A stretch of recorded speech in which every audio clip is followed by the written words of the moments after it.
So in this section, we're going to be taking a look at a book written by Jacob Riis called How the Other Half Lives. And just a reminder, we're looking at the same question again, which is, to what extent did industrialization and urbanization actually benefit American society during the Gilded Age? And as you're going through, I want you to think about that.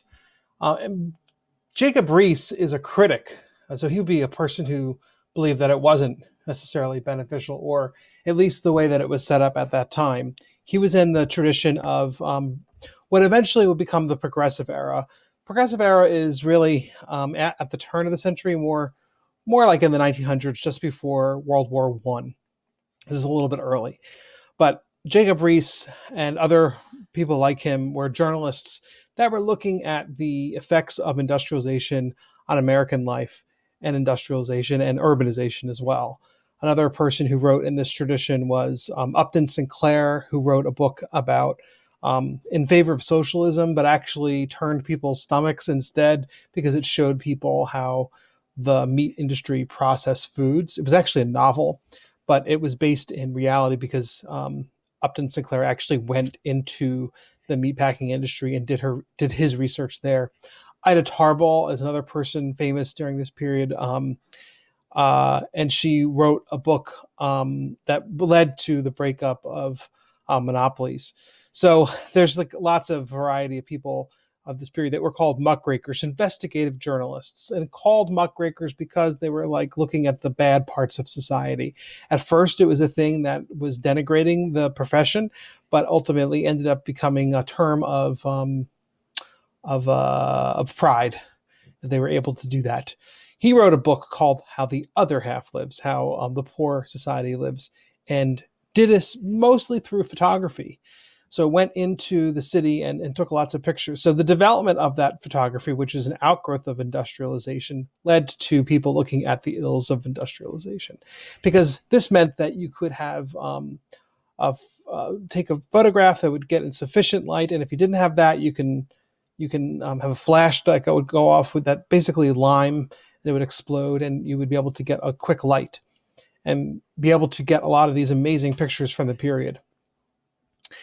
If you get a chance to go to a really great museum that kind of shows a lot of these pictures and then also of immigration within the period, it's the Tenement House Museum, which is a unique museum because what it does is it actually is one of the few museums that takes on looking at what it was like to be an immigrant. And it did it through actually purchasing an old tenement and researching all the people who ever lived in that tenement from the time period that it was started just before the Civil War to the time it became defunct in about the 1930s. It got boarded up, mostly because it could never get into the new code that was available for these tenements. And then eventually what happens with the Tenement Museum is that they bought almost the entire side of that block, at 97 Orchard being the first building, and then kind of going out from there. So if you go, you'll actually get an experience of what it might have been to be an immigrant almost up until like the early aughts, the early 2000s. So because of the other buildings. Now, what they never do, which I like about this place, is that they don't like say, oh, well, we'll imagine a family that lived here. No, they actually go and find out about a particular family that lived in that apartment and tell that family's story. So it's very specific and really cool. I would highly suggest that you go and visit it. Here's a little clip of that museum. I'm Kira Garcia. I work here at the Lower East Side Tenement Museum in New York City. We're going to be taking a look at our historic tenement building, which was built in 1863. About 7,000 immigrants lived here between the years of 1863 and 1935. Some of what you see around you is original to the building's construction in 1863, and this handrail that I'm holding onto right now is one of those things. So every resident of this building, all 7,000 of them, use this same handrail. So here we are in what was once the home of the Confino family. The Confinos were a Jewish family from a part of the world which is now Greece. They lived here in this apartment, which is 3 rooms, about 325 square feet, as all of our tenement apartments are, with 10 family members. So 2 adults and 8 children of varying ages. So in the early 20th century, when the Confino family lived here, they would have enjoyed a few amenities which were relatively new, including gas light and running water. These amenities presented a tremendous improvement on the way earlier residents had lived. So when this building was originally built, by the way, the reason I'm bringing this up within the context of Jacob Riis is because this is a photo that Jacob Riis took. And a lot of the changes that happened to tenement law were inspired by the investigative journalism that Jacob Riis did. As a lot of muckrakers were quite effective in changing law. For example, the book The Jungle, written about the meatpacking industry, led to the Meat Inspection Act, which made sure that people's meat were proper and free from rats and other things. So these muckrakers are important, and I think that's why they're bringing up these photos and an amazing photographic history. She's bringing up the fact that there are a lot of people living in that 300 plus square foot place, and this is an example of like how tight it really could be in not even like bedrooms, but like there's 1, 2, 3, 4, 5, 6 people living here. And I know that they're old photographs, and you kind of go, oh, well, they don't look like people. Like there's like human beings living there.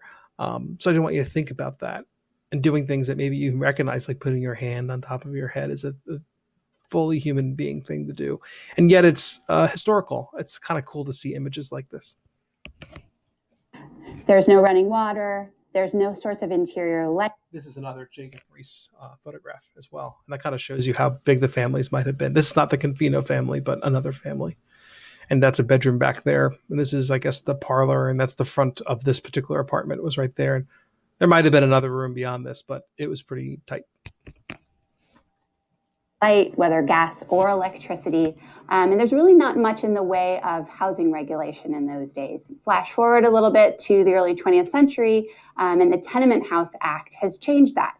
So these lovely new amenities that the Confino family would have enjoyed did not come about magically overnight. This is a long-fought battle that goes all the way to the Supreme Court before tenement residents can enjoy interior light and running water and flushing toilets in the hall as well.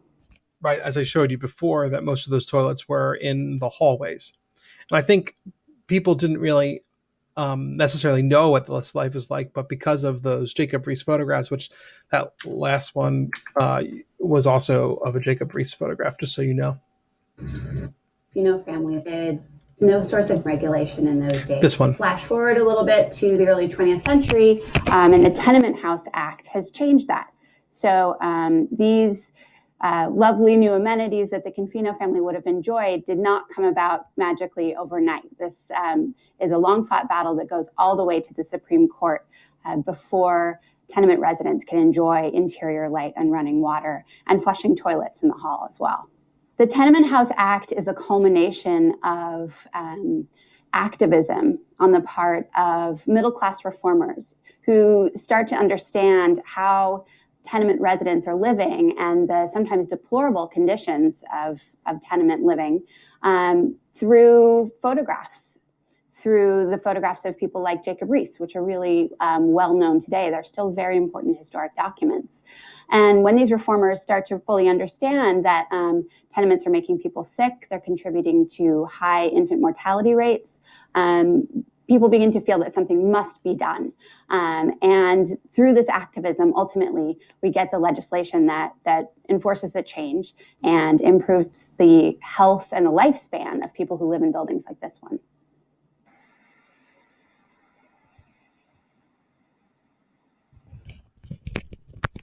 You've been watching a preview of our weekly half-hour American Artifacts program. Visit cspan.org. So that's just so well done. It really gets at the point that I'm trying to accomplish, which is to say that how important Jacob Riis was and his impact on taking a look at what it was like to live in a tenement in the time period. So I'm going to show you some pictures that are from that book, and you might recognize some of them from the video as well. but this is just a documentation of what it was like to live in New York City in the tenements. So this, I think this is Mulberry Bend. Yep. That's that picture of people living in that boarding house. I always like to share this one because it's men's lodgings versus women's lodgings, and it's just interesting how disorganized the men's lodgings are in comparison to the experience of women's lodgings. But one thing that would never happen today is all this wood being used for fireplace being set up right so close to the fireplace. I think that just wouldn't pass fire code. Here's another example of just a bed that they made by putting two chairs together. And my grandmother talks about this all the time, that when they lived and moved to New York City later than this, but that they did similar things. So when you look at those spaces and you think, where are people sleeping? You could turn anything into a bedroom as long as you've got a place to lay down. But these aren't tenements. These are boarding houses. But, this is a tenement. You saw that in the, this is just some other pictures. This is the Italian rag picker. You saw that in there. There's a saloon. So there were saloons all over New York City. And they were hotbeds of political action. And this one's interesting because of the fact that there were black and white people working and going to the saloons in the same place.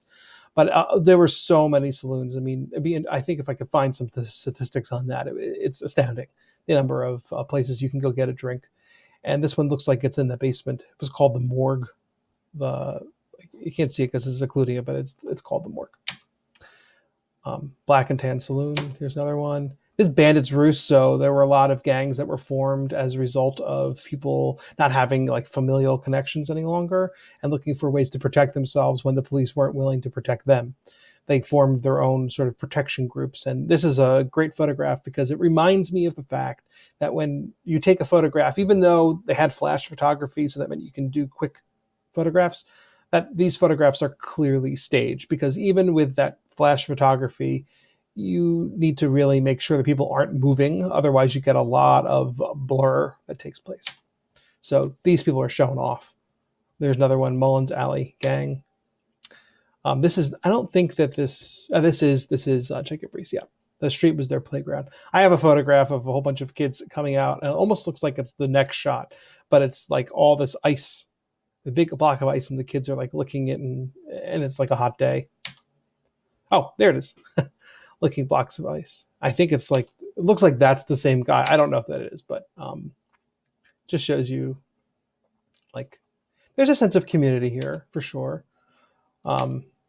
This is an interesting thing that was happening in terms of the factories and how it impacted people's tenement life, is that they would often bring a lot of their work home, and they would get paid by the piece. It was called piece work. And ultimately what piecework did is that they made it so that you make hardly any money on every individual piece. So you had to basically employ the entire family to make it work. And it was exploitative and eventually outlawed. You weren't allowed to do this kind of work anymore. Children worked in factories as well. I think this is not Jacob Riis. I feel like this is Louis Hine.